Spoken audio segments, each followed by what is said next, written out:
Okay, right now we're going to go through a few clips showing some different forms of motion and different reads that you might see throughout motion and some of our better reads that we had throughout the year. I think that's why we didn't feel like. I'm going to go ahead and mute that so we don't have to deal with some of these amateur announcers that we had throughout the season. Alright. First read that we're going to have here is we're actually going to start off in what we call swing, just to get a little bit of action going to maybe get a catch and maybe an initial read that we might have. So we're going to set a stagger here for one of our shooters in the corner. It started off in the corner. We don't really get much off of this initial action. We're kind of a little bit jumbled up here, so we're going to space out. And now we're going to get into our motion. First screen here is going to be set. A little awkward angle here from Seth, our 5-man, for Tim. And Tim's going to make a good read. He's going to go ahead and he's going to back cut this because his man is going to overplay and try to beat him to the spot coming over top the screen here.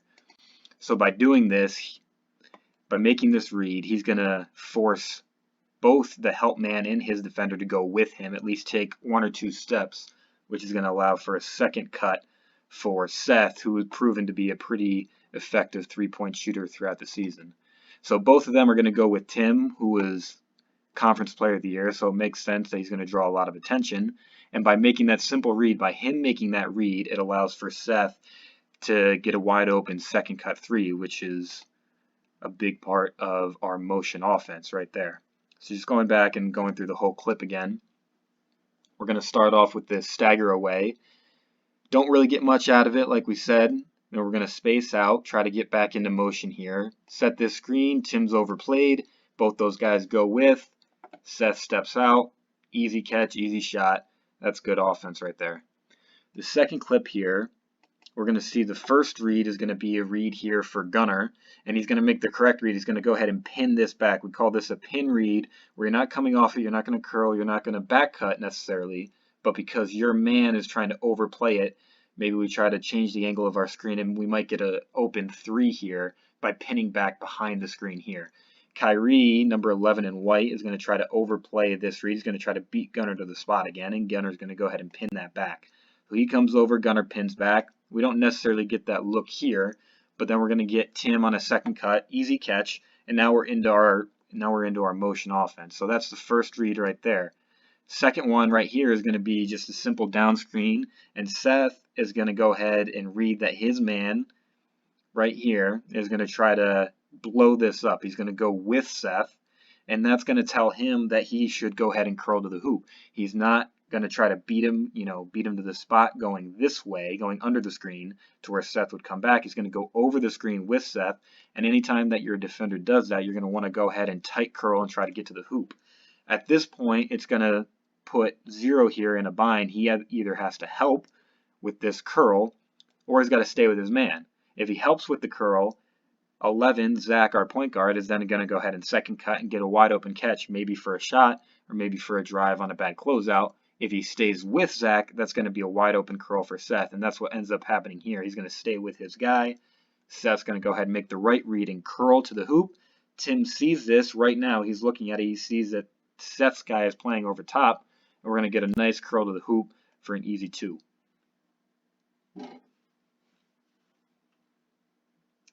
Next clip here is our first read is going to be a typical down screen again, and we're going to have another good read here, curl.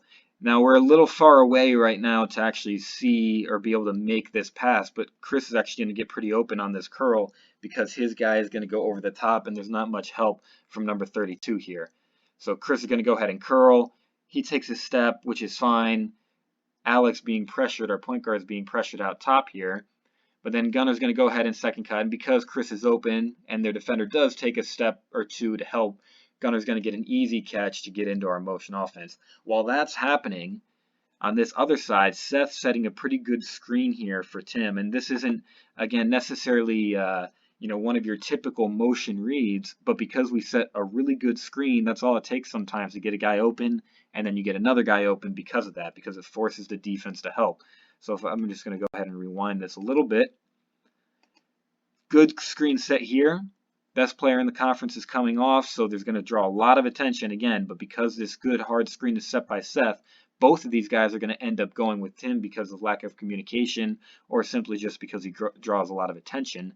And that's going to allow Seth to come off a down screen here for Alec. Nobody's going to be on Seth. He's going to be wide open. Get one of the easiest shots he had all year right here. Just an easy come off the down screen, set your feet, wide open shot for a good three-point shooter.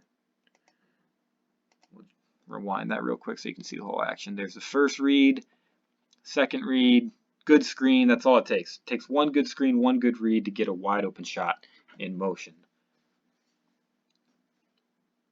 Now right here again, we're just going to try to get into our motion. I would say this wasn't necessarily the best read for Gunnar. He just kind of pops back, which we don't really want to do. We want to make the defense make a read. We want to make them help in one way or another. So Kyrie, number 11, was actually going to go over this screen. I would say Gunnar probably should have curled this, but he ends up popping back. Not the end of the world. We get a catch. Now we're into motion. The next screen that you're going to see here is actually going to be a flare. Seth's going to set a flare for Zach, and Zach's going to read this flare. If 0 goes over the top, Zach's going to curl it. He's going to flare, curl it to the hoop. If he goes under, Zach's simply, going to go ahead with the flare if he gets stuck, or maybe even flare pin it. The way it is right here, 0 is going to go under. Zach's going to make a simple flare read, and it's probably the right read in this situation. He gets a catch, swing it back to Seth for a second cut, and now here's the next part of motion on this set. Tim is going to go ahead and set the screen around the elbow, a little off the elbow, and Chris makes a late curl read, which again isn't the end of the world. His defender is going over the top. If you would have seen this a little earlier, maybe if this screen was set a little tighter, Chris could have curled it early, caught it going to the hoop. As it is, he catches it. He sees that his defender is going over the top, though, and that's going to tell him that he should late curl this. So on the catch, right at the screen, he sees that there's an open lane here, and he's going to go ahead and curl this to the hoop. There's multiple reads that you can make on a curl. The one that we talked about earlier is right away. You see that your defender is going over the top. It's a tight screen, and you go right to the hoop, catch and finish. This one's a late curl that Chris is going to make, but it's the right read. So he sees his defenders going over the top as he catches it, and again, right to the hoop. And motion, well, there's action going on the backside. It occupies defenders, so it allows for a really open lane to drive.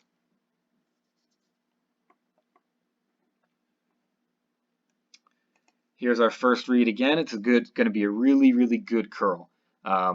Kyrie, Bethany was going over a lot of these screens as we've seen from some of these clips so far. So number 11 again is going over the screen. Gunnar's going to curl it, which is the right read. Pretty tight curl. Tim's second cuts to get a catch. Now the second part of this going on the other side. Zach goes to set a down screen for Seth. Seth makes a read that he's going to reject it and try to back cut it to the hoop, which wasn't necessarily the wrong read. But Bethany does a pretty decent job of just staying with their guy. He thinks that Kruger is going over the top here, so he's going to go ahead and back cut that, which draws defenders for maybe a second. Not a lot, not a lot there, not a lot of help given because it wasn't necessary. 21 was able to get back. So now we're all set up for the next part of this, which is our pin read, which we mentioned earlier. Chris is going to read that his defender is going to try to cheat this. He's going to try to cheat and beat him to the spot, and he's going to go ahead and pin this back. This is a perfect example of a really good pin, which Chris was good at, especially late in the season. He's going to pin this back to a spot where 3 has a longer recovery time, which gives Chris more time to set his feet and knock down a shot, and that's exactly what he does. So once again, he's going to read this pin. Number 3 is going to try to beat him to the spot going this way over the screen. He pins it back, on-time pass, sets his feet, knocks it down. That's a good read right there.